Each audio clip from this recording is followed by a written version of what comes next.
Hey everybody, welcome back to our Bible study. Thanks for joining us again, and welcome if this happens to be your first time. We're talking about 1 Samuel chapter 22 today. Let's go ahead and jump right in. You can download the PDF for free on our website. When in the history of the world did these events happen? Well, we are approximately between the years of 1015 BC and 1010 BC.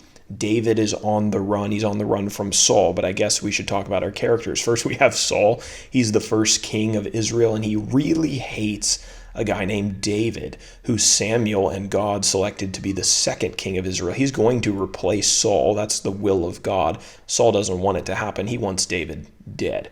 So we're talking about those guys. David's on the run, and he met a guy named Ahimelech in the last chapter. He was a priest who worked in the tabernacle in Nob, and he had helped David as he was fleeing from Saul. But Ahimelech didn't know that he was fleeing from Saul at the time. Then we're going to talk about Doeg, which, boo, he's not a good guy. He was not an Israelite. He was an Edomite, and he was the chief herdsman of Saul, so he was loyal to Saul.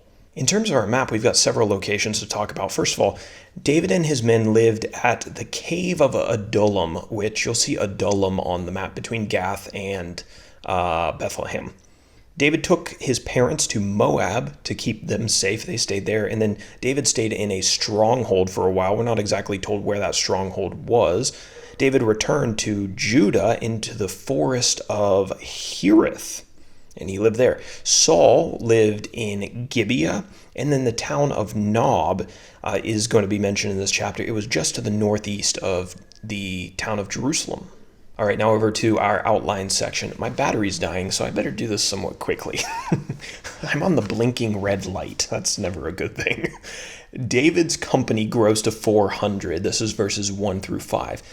David left Gath and he went to the cave of Adullam. And while he was at the cave, there was a band of men kind of collected around him, and David became their commander. Quote, everyone who was in distress and everyone who was in debt and everyone who was bitter in soul gathered around him. That's verse 2. So he kind of has this ragtag group of people. And David if you know the story of Robin Hood, a lot of people think that the story of Robin Hood was based around David and the men who followed him and kind of hid from the law, in this case, Saul. So, and we'll see in a second that David actually goes and he lives in a forest for a while. So I think, if I remember right, that's where Robin Hood's gang hangs out. So anyway, David took his father and his mother to Moab, presumably to keep them safe from Saul. David and his men lived in a stronghold there until a prophet of God named Gad, who we don't know a whole lot about, he told David to return to Judah, and that's when they went and lived in the forest. Now, verses 6 through 23, our second section, definitely not a bright spot in the reign of Saul. Saul murders God's priests and destroys Nob. Saul and his men were at Gibeah, and amongst them was Doeg, the Edomite.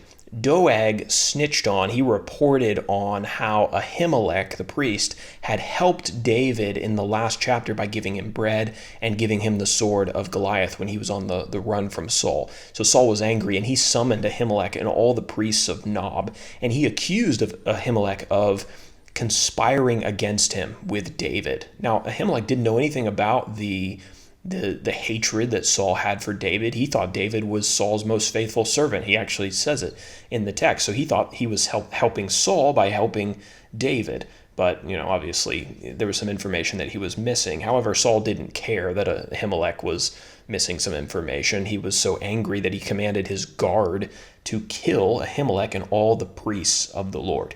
Now, to their credit, Saul's servants and his guards refused to attack the priests of the Lord. They were afraid to do it because they were men set aside, right, for a special religious purpose in the country. So the foreigner, Doeg, the Edomite, killed a total of 85 priests that day. Saul's men also destroyed the city of Nob, all the men, all the women, all the children, all the animals, right, just for this vengeance, this anger that Saul had. However, one of Ahimelech's sons managed to escape, Abiathar, and he escaped and he went and found safety with David and his men.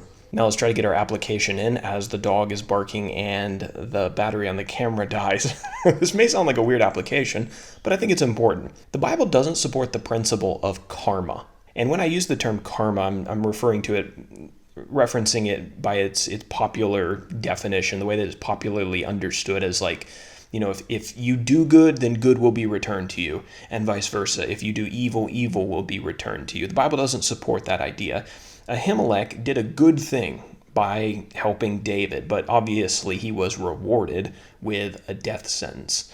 The idea of karma has gained a lot of popularity in recent decades, and it's also managed to influence a lot of Christian circles. So I think it's just important maybe maybe you've never thought about it, or maybe you've heard people talk about it before and try to apply it back to the Bible. But the Bible really doesn't support that idea. Now, we can be sure that in the end, God will take care of all of those who do good on the earth. We'll receive our reward. But the idea that karma exists on the earth, and if you do good, good is always going to return to you, or an abundance of good is going to return to you, or if you do evil, that your life will turn out bad. That's not always the case, and the Bible doesn't support that.